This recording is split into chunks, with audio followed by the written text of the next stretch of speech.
राजा। लाली ओठ लाली कनवा के बाली सुन होई ना के नथिया राजा।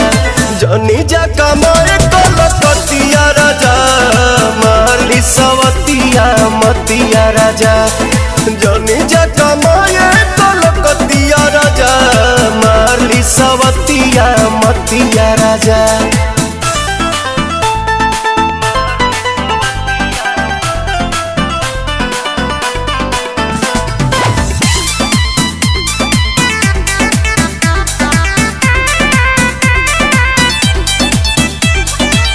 छोड़ी के मेहर हो जाइबा हे हर हमारा से बेसी ना करी के यार।